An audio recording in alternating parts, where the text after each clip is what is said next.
성경은 창세기 2장 7절입니다. 3절을 보시겠습니다. 여호와 하나님이 땅의 흙으로 사람을 지으시고 생기를 그 코에 불어넣으시니 사람이 생명이 되니라. 아멘.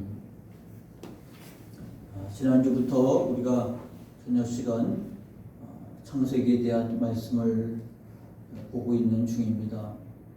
지난주 우리가 봤던 본문은 창세기 2장 4절이었습니다.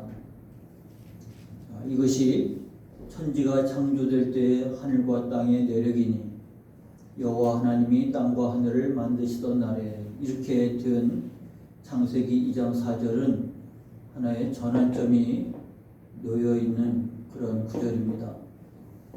그래서 이것이 천지가 창조될 때의 하늘과 땅의 내력이라, 그럼 1장 1절부터 여기까지가 하나님이 우주를 창조한 내력이라, 그 하늘이 중심이 됩니다. 그 하늘의 중심이 되는 창조 중에서 인간의 창조가 잠깐 나오는데, 그것은 하나님의 형상으로, 글씨가 잘못 써 있습니다. 하나님의 형상으로 만들어진 존재라고 하는 기록이 나오게 됩니다.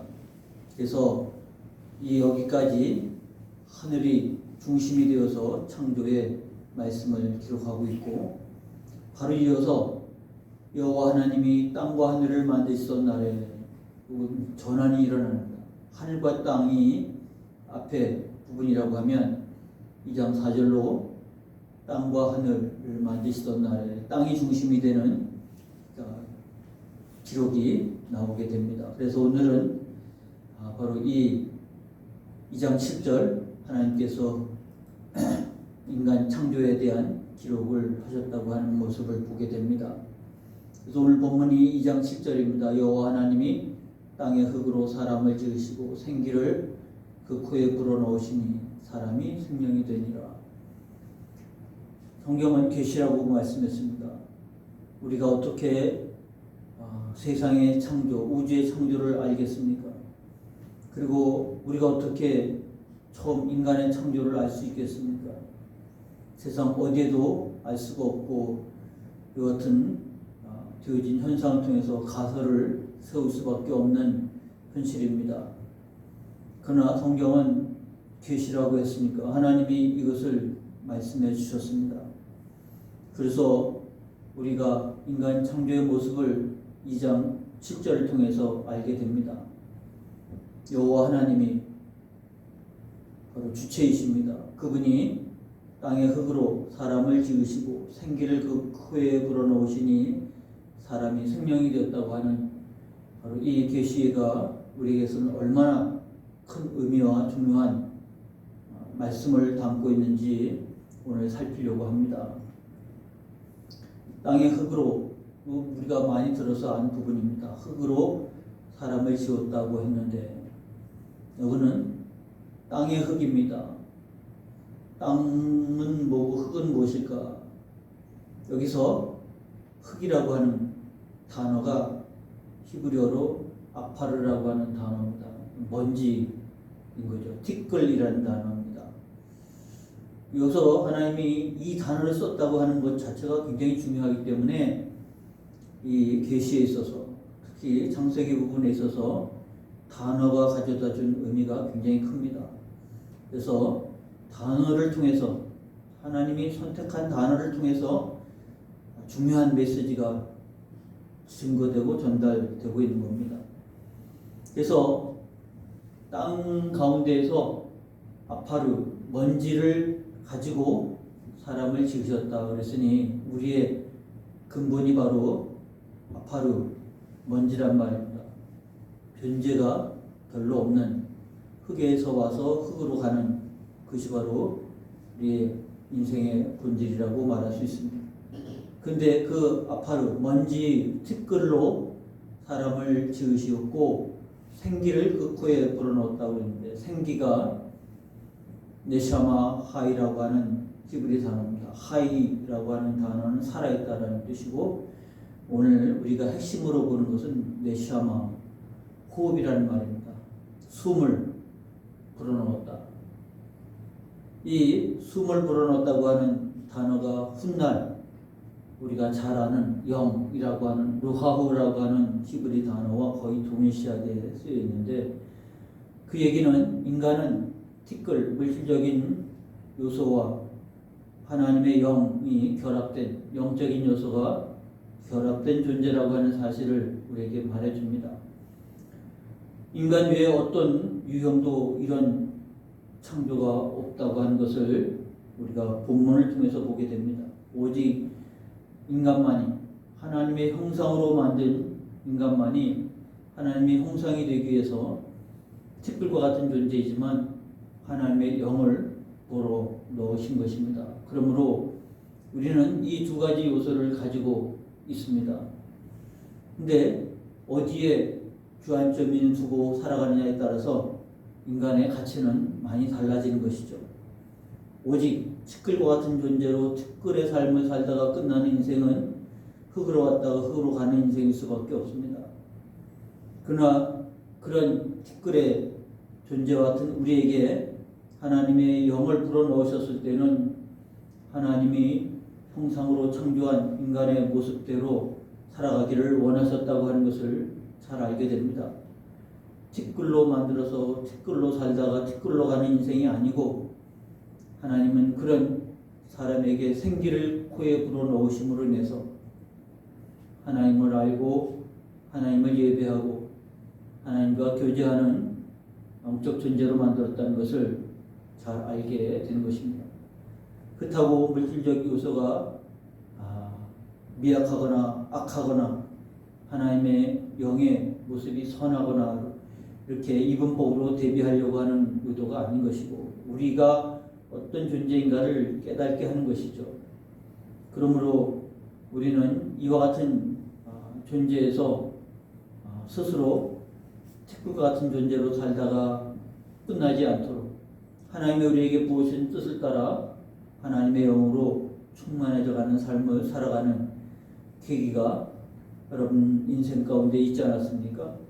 하나님을 알고 하나님을 예배하는 자가 되지 않았습니까? 그러므로 우리는 바로 이 하나님의 영이 불어넣으신 뜻대로 이와 같은 영적인 요소가 우리의 물질적 요소, 티끌로 머물지 않고 하나님의 영으로 충만해져 가는 인생이 되어지도록 살아가는 것이야말로 하나님이 기뻐하시는 삶의 모습이라고 하는 것을 우리가 잘 알아야 할 것입니다. 그리고 이것은 선택의 여지가 없는 것이죠. 하나님이 그렇게 지으셨기에 우리는 그러한 삶을 살아가는 것이야말로 가장 순리적인 그리고 본질적인 삶이라는 것을 알게 됩니다. 두 번째 본문을 읽다 보면 하나님께서 그런 사람을 살도록 에덴 동산을 만들고 그렇게 지은 사람을 에덴 동산에서 살아가게 합니다. 특히 9절에 보니까 여호와 하나님이 그 땅에서 보기에 아름답고 먹기에 좋은 나무가 나게 하시니 동산 가운데는 생명나무와 선악을 알게 하는 나무도 있더라, 이렇게 기록을 합니다.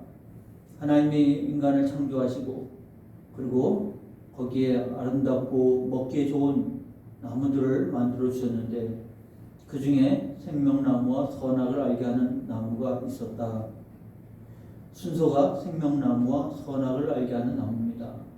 생명나무는 말 그대로 먹으면 영생하는, 그래서 하나님께서 생명나무를 허락하셨고 선악을 분별하는, 알게 하는 나무도 있었습니다.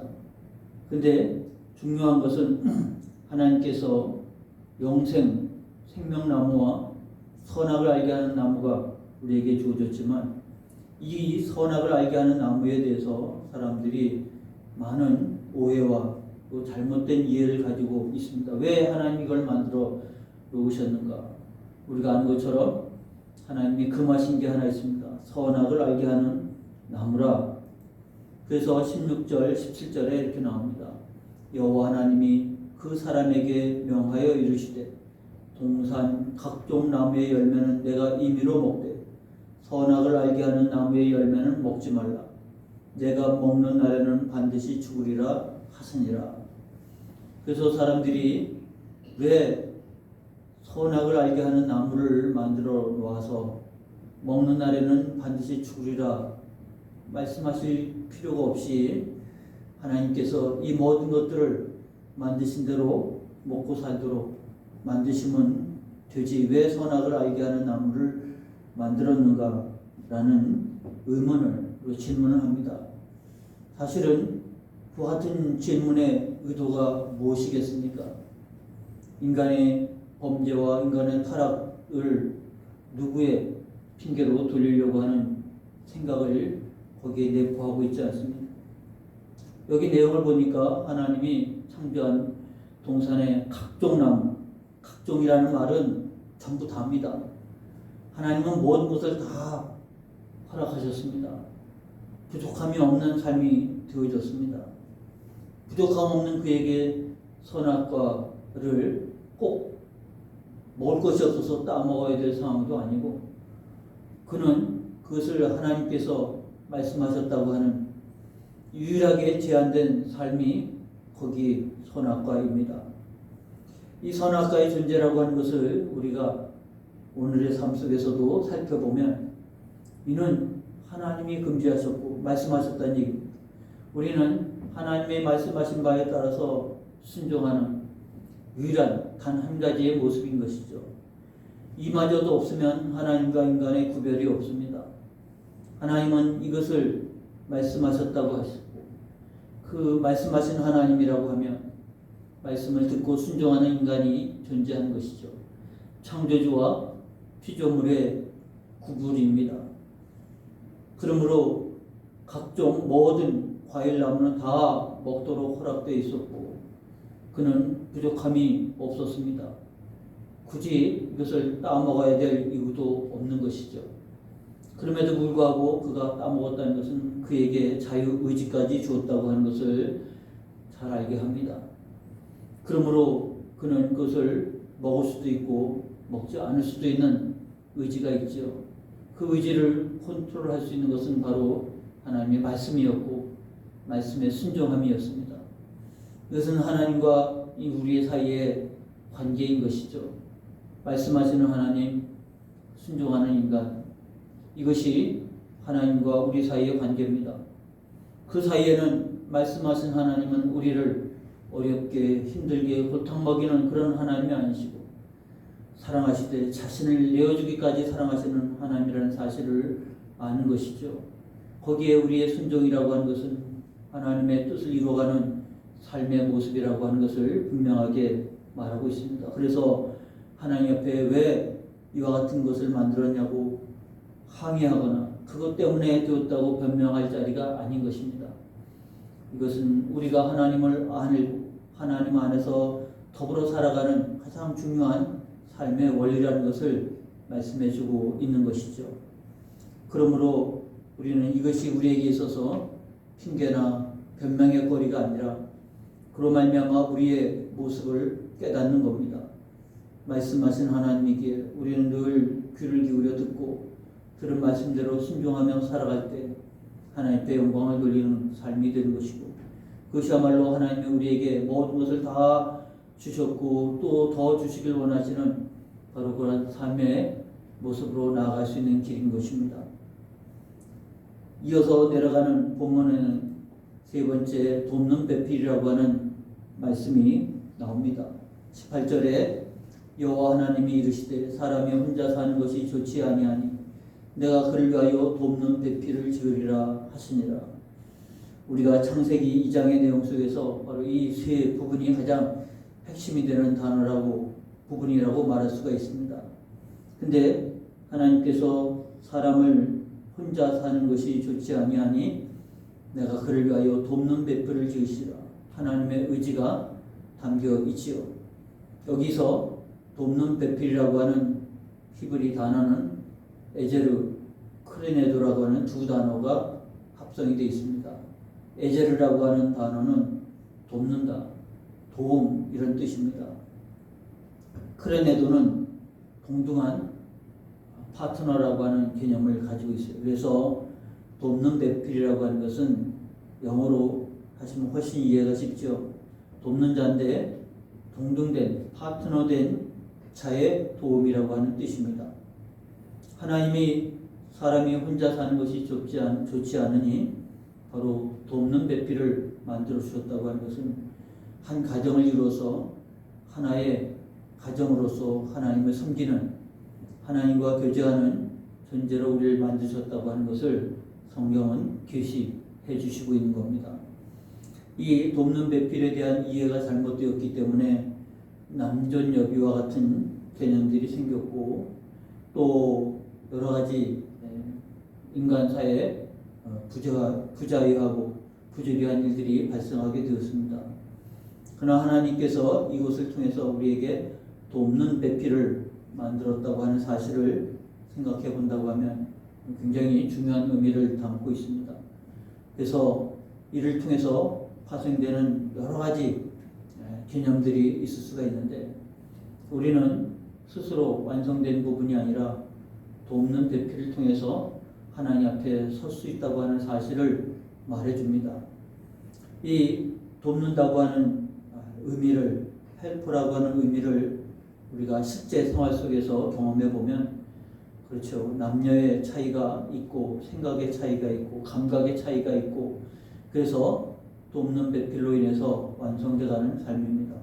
여기에는 동등한 평등한 관계로 만들어져 있기 때문에 이것은 누구 하나의 모습이 아닌 것입니다. 하나의 책임도 아니고 공동 책임입니다.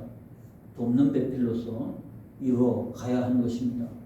그런데 이 배필이라고 하는 개념 속에서 가져다 주는 것은 그렇습니다. 하나님이 우리를 도우시고 그래서 위에서는 하나님이 도우시고 옆에서는 돕는 배필 말미암아 도우시고 그래서 이와 같은 과정을 통해서 우리가 신앙생활 그리고 삶을 완성해 가는 것이죠. 근데 이 돕는 배필의 개념 속에서는 더 풍성한 뜻을 담고 있습니다. 배필이라고 하는 것은 하나님의 도움을 주는 통로로서 쓰임을 받게 되는 것입니다. 그래서 아내는 남편을 통해서 하나님의 도움을 받는 것이고 남편은 아내를 통해서 하나님의 도움을 받는 존재라고 하는 것이요.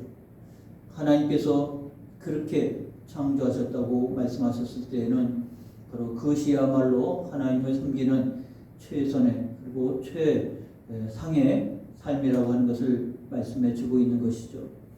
이와 같은 개념은 하나님이 우리에게 계시로 주셨다고 하면 이것을 통해서 우리는 어떻게 살아야 되는가를 배우는 그리고 깨닫는 계시가 되어야 할 것입니다. 그래서 하나님이 우리를 아파르 먼지와 같은 존재에서 만들었다고 하면 거기에 머물지 아니하고 하나님께서 우리에게 네시아마 호흡으로 살아있는 호흡으로 더하셨기에 살아있는 생명, 살아있는 존재로 하나님을 섬기는 것일 뿐만 아니라 선악을 알게 하는 나무를 통해서 우리의 삶은 하나님은 말씀하시는 분이고 말씀을 듣는 우리는 그의 말씀에 순종하는 존재라는 사실과 더불어 우리의 삶을 완성하기 위해서 하나님의 돕는 배필로 함께 하셨다고 하는 것입니다. 서로가 서로에게 돕는 배필로 존재할 때 하나님께 예배하는 삶이 됩니다. 하나님께 영광 돌리는 자의 삶이 되어진다고 하는 것입니다. 오늘 우리가 창세기를 통해서 하나님이 계시하시는 내용의 핵심을 발견하게 된 것입니다. 하나님이 지으신 바로 이와 같은 인간, 땅의 모습 속에서 핵심은 바로 인간이었고 우리는 그렇게 하나님의 선한 일들을 위해서 하나님의 계획과 섭리 속에서 지어진 존재라는 사실을 통해서 하나님을 섬기는 여러분의 삶, 또 신앙이 되어야 할 것입니다. 기도하겠습니다.